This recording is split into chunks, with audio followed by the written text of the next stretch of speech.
Would you like to be able to hypnotize anyone to listen to exactly what you're saying, focus on nothing else, be enraptured by every word, and believe you, actually, really, truly believe you when you tell them something, when you tell them what you want them to do? In this episode of Daily Persuasion with me, Joshua Lisec, I want to go back to the Detroit, Michigan Turning Point Action event that I was at, where Donald J. Trump spoke. You all like it when I talk about Trump, so I'm going to continue to do that. That rally, mid-June in Detroit, that was the first time that I had seen Trump speak in person and the full segment, the full speech. And then what I noticed about the tone was it felt like a redneck comedy special. So often people on the left, liberals, anti-Trumpers, even on the right, they complain so much about Trump. Always rhetoric, extreme rhetoric, violent rhetoric, they say. It's over the top. It's kayfabe. I doubt that his detractors have seen the videos of him wrestling and beating up Ed McMahon. Remember the World Wrestling Entertainment famous video of Trump fighting Ed McMahon? Treating that as a real fight is like listening to a Trump rally and thinking every single word is literal and serious. There is a reason supporters laughed so much and clapped and booed and cheered. It felt like a sporting event. When you cheer for your team, it doesn't mean you hate the other team as human beings. It's fun. It's entertainment. It's political entertainment. It felt like a redneck comedy special. This sort of vibe, if you go into a Netflix special and you watch anyone who is like redneck comedy, like working class comedy, blue collar comedy, anyone like that, what that demographic finds funny, Donald Trump is able to speak to and operate within that and communicate that way. And it's hilarious. It's hilarious. I didn't find everything funny personally because I'm not necessarily that demographic, but I realized what I was witnessing. And it was hilarious. It was also masterful, understanding what resonates with your audience. Now, I opened this with mention of hypnotizing. When you hypnotize someone, you bring them into a trance where the guard goes down and you're speaking directly to the seat, or rather the root of their beliefs, opinions, and values. You're speaking directly to that. While someone's in trance, they can become suggestible and you can change their opinion instantly and forever on a topic. Now, at the rally, he told a story, and the way he told it, I want you to be able to tell as well. So the facts of the matter, it was a negotiation with a diplomat from Mexico over trade disputes and border security and whatnot. Kind of a boring topic. If you read the Wikipedia about the actual event itself and the negotiation for tighter border security from Mexico that happened during the Trump administration, keeping more people, more illegal immigrants in Mexico being detained before they can be released in the United States as they're making their way into Mexico and up through Texas, California, and so on. If you read the Wikipedia, if you do read the Wikipedia, it's going to be really boring. That's how most politicians speak. It's vague, it's abstract, it's not fun, it's not sexy, it's not interesting, and it's not something that you're going to be whistling or cheering for. But the way that he told the story is he used multisensory persuasion. He described the beautiful blue suit the diplomat wore, and that is the best tailoring he's ever seen. And he said, "Who's your tailor? I want a suit like that." So now, as you're listening, you imagine this pristine blue suit. You got the color, and it's vague enough. It's the most beautiful blue suit you've ever seen. He didn't describe the pattern. He didn't describe the fit. He didn't describe the suit jacket. He didn't describe any of that. He gave us a little detail, blue suit. So he gave an adjective, okay? And a vague descriptor about the quality of it. So we have detail plus vague quality. Powerful stuff. And he continued that by describing with the detail and then the vague quality. So he said, for example, and I passed over a list of 10 items. So that's a detail. Okay, so I can imagine, okay, a piece of paper, list of 10 items. Like I see 10 bullets, passing a piece of paper. And then he said, and this list, they told me Mexico would never agree to these. And it's impossible. Did he say what the 10 items were? A couple of them, yes, but not all of them.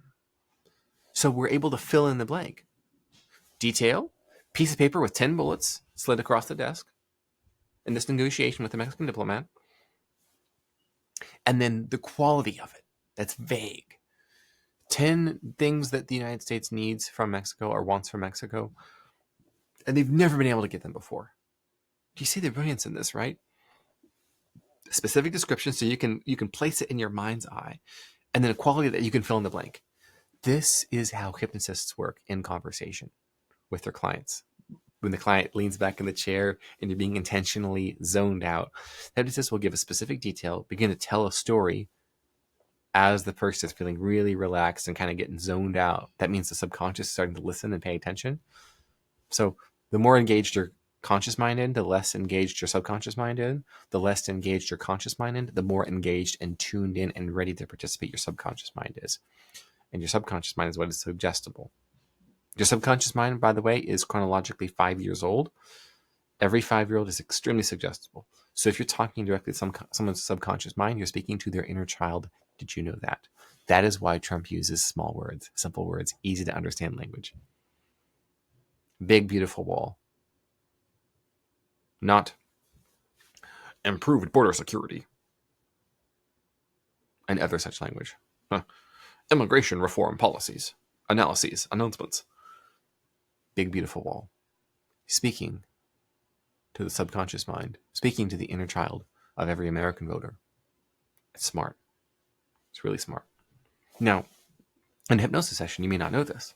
There are what are called suggestions. The suggestions often happen in the place of a story or a metaphor where the hypnotist says, imagine you're, and then they paint the picture of you, the hypnotizee or hypnotized, painting a picture, describing a scenario. It is like a living parable, describing you and you're at the ocean, or perhaps you're descending some stairs and you're going deeper and everything is visual. It's a metaphor. It's an analogy, that sort of thing. And the description is specific enough, yet vague enough that with the one little description, with a little adjective, and then the vague, that the person can imagine it. You're leading them somewhere where you want them to go. And he's better at this than just about anyone that I've seen. Although there are people who also use this technique. So I want you to try this technique.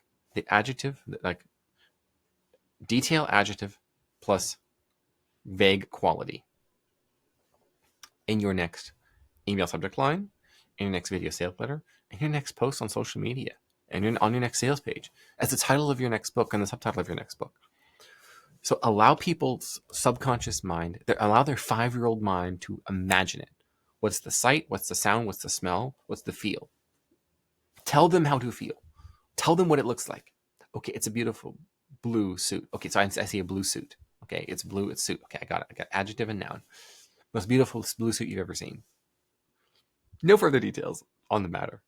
But he did further that and say, I asked him who his tailor was. It was the most beautiful blue suit I'd ever seen. Right? Fun.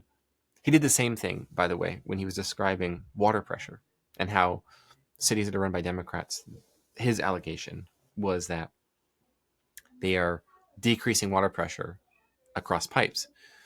And he talked about how he was taking a shower in his, I think his penthouse in New York City.